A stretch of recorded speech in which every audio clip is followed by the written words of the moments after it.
ಅವರನ್ನು ನಿದ್ದೆ ಮಾಡಲಿಲ್ಲ. ಮುಂದೆ ಏನಾಗಬೇಕು ನೋಡೋಣ. ನಮ್ಮನ್ನು ಕೂಡ ನಿದ್ದೆ ಮಾಡ್ಲಿಕ್ಕೆ ಬಿಡಲಿಲ್ಲ. ಹಿಂದೆ ಏನಾಗಿದೆ ಅದು ಬಿಡೋಣ. ಇಲ್ಲ, ಇದು ನಮ್ಮ ಪಕ್ಷ, ಇಲ್ಲಿಗೆ ರಾಜಕೀಯ ಆಯ್ತು.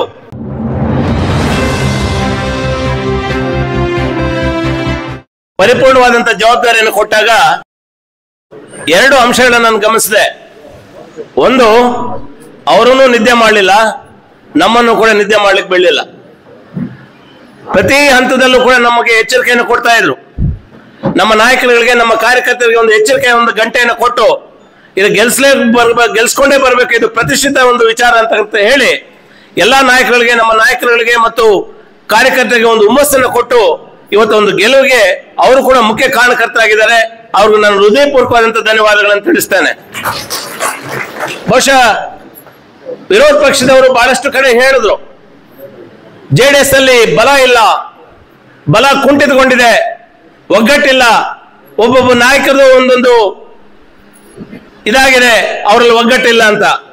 ಆದ್ರೆ ಈ ಚುನಾವಣೆ ನೀವೆಲ್ಲರೂ ಕೂಡ ನೋಡಿದ್ರಿ, ನಮ್ಮ ನಾಯಕರುಗಳು ಎಷ್ಟು ಕಾಯ ಮನಸ ವಾಚ ಒಂದು ಪ್ರತಿಷ್ಠೆಯಾಗಿ ಒಂದು ಚುನಾವಣೆ ತೆಗೆದುಕೊಂಡು ಒಂದು ಗೆಲುವಿಗೆ ಏನು ನಮ್ಮ ನಾಯಕರು ಶ್ರಮವಹಿಸಿ ಕೆಲಸ ಮಾಡಿದ್ದಾರೆ. ಪ್ರತಿಯೊಬ್ಬ ಹೆಸರು ನಾನು ಹಿಡಿದು ಹೇಳ್ತಾ, ಏನು ಎಲ್ಲ ನಮ್ಮ ನಾಯಕರು ಒಂದು ಗೆಲುವಿಗೆ ಶ್ರಮ ಪಟ್ಟಿದ್ದಾರೆ, ಅವರಿಗೆ ಪಕ್ಷದ ವತಿಯಿಂದ ನಾನು ವೈಯಕ್ತಿಕವಾಗಿ ಪಕ್ಷದ ವಕ್ತಾರನಾಗಿ ಅವ್ರಿಗೆ ನಾನು ಹೃದಯಪೂರ್ವಕವಾದಂತಹ ಧನ್ಯವಾದಗಳನ್ನು ತಿಳಿಸ್ತೇನೆ. ಇನ್ನು ಕಾರ್ಯಕರ್ತರ ಬಗ್ಗೆ ಹೇಳ್ಬೇಕಾಗ್ತದೆ.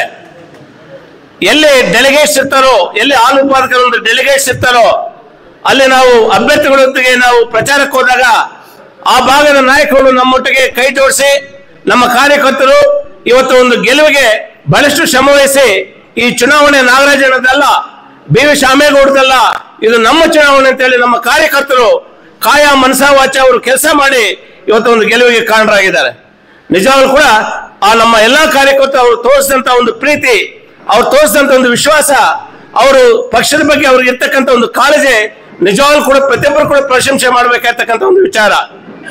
ಮುಖ್ಯವಾಗಿ ಇವತ್ತು ಡೆಲಿಗೇಟ್ಸ್ ಏನಿದ್ದಾರೆ, ಇವತ್ತು ಎರಡು ಕ್ಷೇತ್ರದ ಅಭ್ಯರ್ಥಿಗಳನ್ನು ಗೆಲುವಿಗೆ ಅವ್ರಿಗೆ ಎಷ್ಟೇ ಒತ್ತಡಗಳು ಬಂದ್ರು, ಅವ್ರ ಮೇಲೆ ಏನೇ ಮಾನಸಿಕ ಒತ್ತಡಗಳಾದ್ರೂ ಕೂಡ ಅದನ್ನ ಕಡೆಗಣಿಸಿ, ಇಲ್ಲ ಇದು ನಮ್ಮ ಪಕ್ಷ, ನಮ್ಮ ಪಕ್ಷದ ಒಂದು ಅಭ್ಯರ್ಥಿಗಳನ್ನ ನಾವು ಗೆಲ್ಲಿಸಲೇಬೇಕು ಅಂತ ಹೇಳಿ ಅವರು ಶ್ರಮ ವಹಿಸಿ ಕಷ್ಟಪಟ್ಟು ಇವತ್ತು ಅವರ ಇವತ್ತು ಗೆಲುವಿಗೆ ಕಾರಣಕರ್ತರಾಗಿ ಅವ್ರು ಇವತ್ತು ಗೆದ್ದು ಇಲ್ಲಿ ಕೂತಿದ್ದಾರೆ ಅಂದ್ರೆ ಅದು ಅವ್ರು ಕೊಟ್ಟಂತ ಒಂದು ಆಶೀರ್ವಾದ.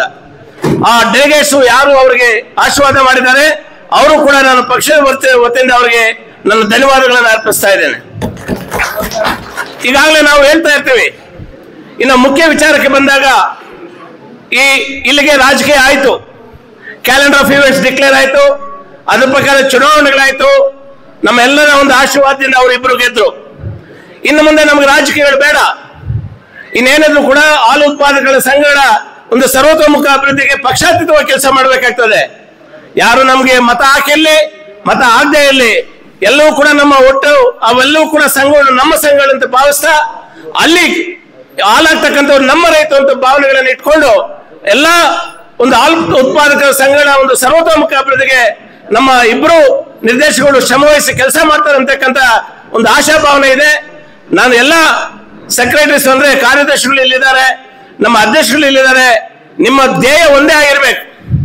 ಏನು ಇದರ ಮೇಲೆ ಈ ಸಮಸ್ಯೆಗಳ ಮೇಲೆ ಅವಲಂಬಿತವಾಗಿರ್ತಕ್ಕಂಥವರು ಬಹುತೇಕ ರೈತರು, ಅವರನ್ನು ಗಮನದಲ್ಲಿ ಇಟ್ಕೊಂಡು ಪಕ್ಷಾತೀತವಾಗಿ ರಾಜಕೀಯವನ್ನು ಬೆರೆಸದೆ ಎಲ್ಲ ಸಂಘಟನೆಗಳ ಒಂದು ಸರ್ವತೋಮುಖ ಅಭಿವೃದ್ಧಿಗೆ ಶ್ರಮಿಸುವಂತ ಪರಿಪೂರ್ಣವಾದಂತ ಜವಾಬ್ದಾರಿ ನೀವು ಕೈಗೆತ್ಕೊಂಡು ಕೆಲಸ ಮಾಡಿದಾಗ ಮಾತ್ರ ಆ ಒಂದು ಹಾಲು ಉತ್ಪಾದಕರ ಒಂದು ಸಂಘ ಒಂದು ಬೆಳವಣಿಗೆ ಆಗ್ತದೆ. ನೆನ್ನೆ ಇದೇ ನಾಗರಾಜಣ್ಣ ನಮ್ಮ ಬಿ ವಿ ಶಾಮೇಗೌಡರು ಮಾತಾಡ್ತಾ ಹೇಳ್ತಾ ಇದ್ರು, ಇನ್ನ ಹಿಂದೆ ಏನಾಗಿದೆ ಅದು ಬಿಡೋಣ, ಮುಂದೆ ಏನಾಗಬೇಕು ನೋಡೋಣ.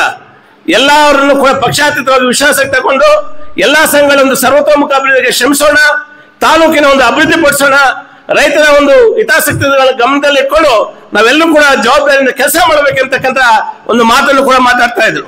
ಆ ನಿಟ್ಟಿನಲ್ಲಿ ಒಂದು ಸಮಸ್ಯೆ ಬೆಳಿಬೇಕಾದ್ರೆ ನಮ್ಮೆಲ್ಲರ ಒಂದು ಎಲ್ಲರೂ ಕೂಡ ಕೈ ಜೋಡಿಸಿದಾಗ ಮಾತ್ರ ಆ ಸಮಸ್ಯೆ ಉಳಿಲಿಕ್ಕೆ ಸಾಧ್ಯ. ಹಾಗಾಗಿ ಮತ್ತೊಮ್ಮೆ ಮಗದೊಮ್ಮೆ ಈ ಸಮಾರಂಭದಲ್ಲಿ ಗೆಲುವನ್ನು ಸಾಧಿಸಿರ್ತಕ್ಕಂಥ ನಮ್ಮ ಕಾಡೇನಹಳ್ಳಿ ನಾಗರಾಜನವರಿಗೆ ಮತ್ತು ಬಿ ವಿ ಶಾಮೇಗೌಡರಿಗೆ ನನ್ನ ವೈಯಕ್ತಿಕವಾಗಿ ನಮ್ಮ ಪಕ್ಷದ ವತಿಯಿಂದ ನಿಮ್ಮೆಲ್ಲರ ಪರವಾಗಿ ಹೃದಯಪೂರ್ವಕವಾದಂತಹ ಧನ್ಯವಾದಗಳನ್ನು ಹೇಳಿ ನಾನು ಮಾತನ್ನು ಮುಗಿಸ್ತಾ ಇದ್ದೆ.